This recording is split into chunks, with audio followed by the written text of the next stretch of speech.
마켓 트렌드입니다. 국내 통신사들은 불법 보조 의무로 인해서 통신사뿐만 아니라 소비자들까지 몸살을 앓고 있습니다. 그렇다면 세계적으로 통신사들의 트렌드는 어떨까요? 이분과 짚어보도록 하겠습니다. 김종효 전문위원 모셨습니다. 안녕하십니까? 네, 안녕하십니까?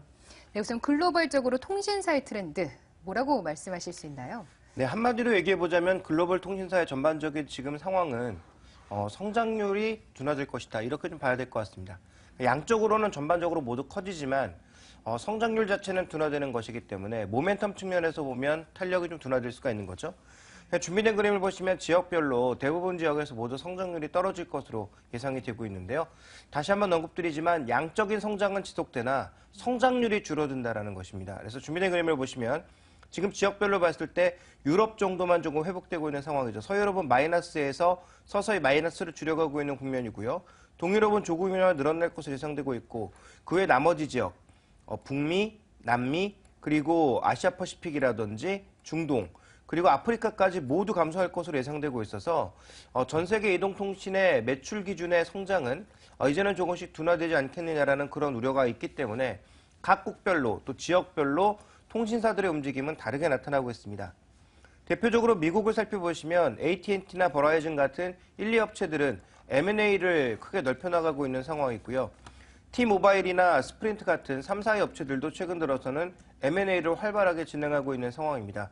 그리고 해외 쪽 진출보다는 미국 내에서의 추가적인 투자와 미국 내에서의 업력 따지기에 좀 더 주력하고 있는 상황이라고 보여지고요. 일본 같은 경우에는 탈통신 전략을 취하고 있습니다.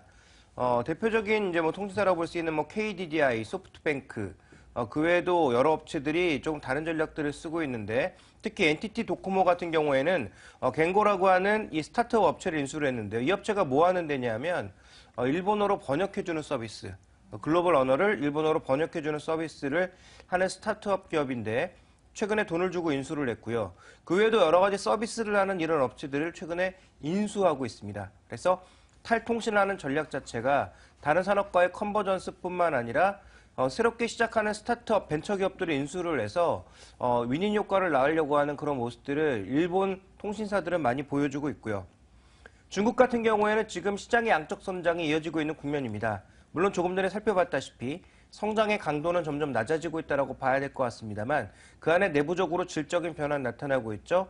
2G가 점점 줄어들면서 3G 이상의 서비스들이 확대되고 있는 국면, 특히 4G LTE 같은 것들이 이제부터 투자가 막 시작되고 있는 국면이기 때문에 이 부분 확대에 따른 긍정적인 수혜의 기대감, 그래서 아이폰 같은 경우에도 작년에 차이나텔레콤과 계약을 체결했다고 볼 수가 있는 거겠죠.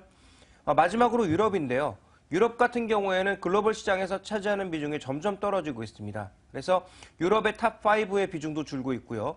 유럽 전체의 비중도 해가 갈수록 줄고 있는 상황이어서 유럽 통신 시장이 최근 들어서는 가장 정체되고 있는 모습이다. 이렇게 봐야 될 것 같습니다. 네. 아무래도 세계적으로 통신 시장 자체가 성장은 하고 있지만 성장률 자체는 조금씩 둔화되고 있다는 말씀 주셨는데 그럼에도 불구하고 중국은 아직까지 LTE 쪽으로 좀 성장 가능성이 남아있는 것 같은데 유럽은 이미 좀 둔화가 시작됐다는 말씀이시죠? 예, 둔화가 시작된 지가 꽤 됐고요. 이것이 점점 심해지고 있다는 게 문제겠죠. 물론 유로존의 이제 남유럽 위기라든지 이런 것들로 인해서 충격을 받았기 때문에 그런 부분도 있습니다만 이 통신이라고 하는 게 세대별로 발전을 하면 할수록 투자라는 것들이 꾸준하게 전개돼야 되는데 그 부분이 쉽지가 않습니다. 왜 그런지 좀 살펴보도록 하겠는데요. 준비된 그림을 보시면 유럽의 주요국들의 통신 사업자들 숫자는 기본적으로 4개에서 5개 이상입니다. 그래서 우리나라보다 더 많은 통신사 사업자들이 일단 많이 좀 난립하고 있다고 봐야 될 것 같고요. 자, 이들이 일단 5개면 5개가 똑같이 나눠 가진다고 하더라도 20% 이상의 비중을 가져갈 수가 없는 거죠. 그리고 또 하나의 문제는 뭐냐면 유럽 같은 경우에는 MVNO가 굉장히 많습니다. MVNO가 뭐냐 하면 스스로 자기가 통신망을 투자해서 통신망 자체에 대한 투자를 인해서 이제 서비스를 하는 게 아니라 말 그대로 서비스만 하는 거죠. 남의 통신망을 빌리는 겁니다. 알뜰폰을 말하는 건가요? 알뜰폰도 그 부분 한 부분이라고 볼 수가 있는 거고요. 우리나라에서도 이제 MVNO 사업자 가지고 좀 말이 많은데 결국은 SK텔레콤이 깔아놓은 망을 이용을 해서 다른 사업을 하는 거죠. 대신에 가격은 더 싸게 하고 통신망의 이용 대가는 SK텔레콤에 지불하고 그래서 자신들은 거대 자본을 가진 사람들이 아니기 때문에 통신망 투자까지 하진 않지만 이미 통신망 투자를 해놓은 사람들의 그 망을 이용해서 사업을 하는 그런 MVNO 사업자들이 유럽에는 굉장히 많은데요. 보시면 네덜란드 같은 경우에는 MVNO 사업자의 점유율이 15%에 가깝습니다. 영국 12%, 프랑스 10%. 그러면 이들이 가지고 가고 있는 비중이 높은 데다가 나머지 4-5개 업체들이 또 추가적으로 경쟁을 해야 되니까 실제로 이제 유럽 쪽의 통신업체들은 추가적으로 투자하기가 싫은 거죠. 왜냐하면 경쟁이 이렇게 치열해지고 있는 가운데 통신요금은 계속 낮추라고 정부가 압박을 하고 있는 상황이다 보니까 결국은 유럽 쪽에 투자하지 않고 다른 쪽에 투자를 많이 하고 있는 상황입니다. 그래서 보다폰이나 텔레포니카라고 하는 대표적인 통신사들의 매출과 이익 규모를 보시면요. 유럽 쪽의 비중보다 비유럽 쪽의 비중이 높습니다. 어디에 투자하고 있느냐? 주로 이머징이라든지 아시아 쪽에 투자를 많이 하고 있다고 봐야 되겠죠. 그래서 이런 식의 흐름이 나타나고 있다 보니까 유럽에는 더더욱 투자를 안 하고 해외 쪽으로만 나가는 그런 모습들을 보여주고 있어서요. 실제로 유럽 시장, 우리가 선진국이라고 부르지만 이들이 통신 측면에서 보면 여전히 2013년 3분기 기준으로 봤을 때도 2G 서비스가 절반 정도, 그리고 3G 서비스가 나머지 절반 정도, 4G는 거의 없습니다. 근데 재밌는 것은 LTE라고 하는 서비스는 스웨덴의 텔레포니카가 가장 먼저 개발한 서비스거든요. 그들도 지금 LTE를 거의 안 쓰고 있고 유럽 시장 내에서는 추가 투자 여력이 없기 때문인지 아예 이런 신규 설비 투자 자체가 존재하지 않고 있는 것이 최근 유럽 시장의 통신 시장에 정체되어 있는 가장 큰 이유라고 볼 수가 있습니다. 그 점이 참 재미난 것 같은데요. 유럽에서 가장 먼저 4G를 좀 개발을 했지만 4G보다는 2G가 좀 더 절반 이상을 차지하고 있다. 하지만 국내에서는 4G가 훨씬 더 많이 이용하고 있지 않습니까? 이런 이유는 뭘까요? 우리나라 같은 경우는 아무래도 이제 통신사들이 경쟁이 좀 치열해지고 있고 이런 통신망 투자 자체에 대해서 굉장히 강력하게 누군가 드라이브를 걸면 다른 회사들이 좀 빠르게 쫓아가는 모습도 나타내고 있고요. 네.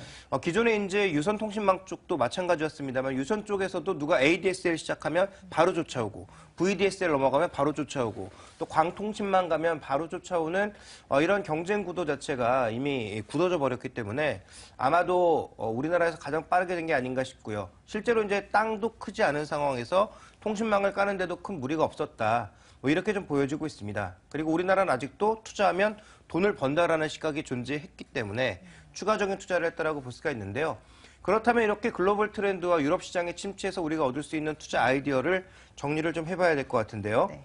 좀 먼저 살펴보게 되면 유럽 쪽의 침체 요인에서 봤을 때 우리가 어떤 아이디어를 얻을 수 있습니까? 과도한 경쟁이 크게 나타나게 되면 서로 다 죽는다라는 거죠. 그러면 투자도 안 하게 되고 투자도 안 하게 되면 결국은 서로 가져갈 수 있는 이익도 줄어들게 되니까 결국은 과도한 경쟁은 불필요한 상황에서 최근에 나오고 있는 이슈, 단말기에 관련된 유통법을 고친다. 그리고 영업 정지를 시킨다라는 얘기가 나오고 있죠. 네. 이것은 어떻게 보면 굉장히 부정적인 이슈지만 역으로 되짚어보면 준비된 그림에서 보시는 것처럼 최근에 통신 3사가 썼던 단말기 보조금들이 다시 급증하는 모습을 나타내고 있었거든요. 결국은 그럼 이 부분을 자연스럽게 낮춰줌으로써 통신사들의 실적을 개선시킬 수 있는 요인이 된다는 거죠. 그래서 단말기 유통법이 고쳐지고 보조금이 줄어들게 되면 통신사 입장에서는 마케팅비 감소와 함께 실적을 오히려 좋게 만들 수 있는 그런 요인이기 때문에 차라리 정부가 그동안 이렇게 방통위를 통한 규제가 아니라 아예 법으로 네. 고정화를 명문화를 시켜서 좀 더 통신사들의 이익을 극대화시킬 수 있는 그런 여러 가지 흐름들이 나타나는 것이 바람직하다라고 판단하고 있고요. 네. 또 하나 지금 미국이라든지 일본이라든지 다른 국가들 살펴보게 되면 스타트업 기업이 인수하거나 다른 서비스로 빠르게 나가면서 통신 시장이, 컨텐츠 시장이 좀 재편되는 모습을 나타내고 있는데요. 그 부분을 살펴보게 되면 결국은 우리나라도 동일한 현상이 나타나고 있다. 그래서 준비된 그림을 보시면 통신사들의 모바일 TV 사용자가 최근 들어서 점점 증가하고 있습니다. 그래서 이미 100만 명을 넘어간 그런 사업자들도 충분히 존재를 하고 있고요. 또 하나 스포츠 이벤트에 따라서 모바일 TV 같은 것들이, 즉 우리가 항상 집에만 있는 것은 아니기 때문에 TV가 LTE망이 확대되면서 우리 시장 내에서는 모바일 TV를 사용하는 시간도 스포츠 이벤트에 따라서 크게 증가하고 있는 국면입니다. 그래서 앞으로 프로스포츠들이 점점 활성화되면 활성화될수록 또 내수와 관련된 콘텐츠를 활성화시키면 시킬수록 이와 관련된 모바일 TV의 사용 시간들은 늘어날 수 있고 향후 방송과의 컨버전스가 좀 더 활발해질 가능성은 있다고 봐야 될 것 같고요. 자, 마지막으로는 콘텐츠 시장의 중심이 그동안 게임과 음악에서 영상 쪽으로, 그다음에 앱스토어 쪽에서 모바일 TV와 함께 커머스 쪽으로 이동하고 있는 상황이기 때문에 이런 무게 이동을 우리가 생각해 본다면 시장에서 지금 강점을 보여주고 있는 또 유선망과 무선망의 강점을 보여주고 있는 SK텔레콤과 KT에 대해서 장기적인 투자 관점은 여전히 좀 유효하지 않나. 그래서 조정을 나온다면 조정을 이용해서 오히려 추가적으로 매수를 해야 되는 것이 아닌가라고 판단을 하고 있습니다. 네. 역시나 유럽에서 사례를 보다시피요, 과도한 경쟁을 하면 다 같이 좀 피해를 입게 되는 것 같습니다. 우선 콘텐츠 서비스를 좀 더 확대해 나가고 있는 SK텔레콤이나 KT 같은 경우에는 장기적인 관점 유효하다고 하네요. 조정 시 매수 관점 주셨습니다. 마켓트렌드 김종효 전문위원과 함께했습니다. 고맙습니다.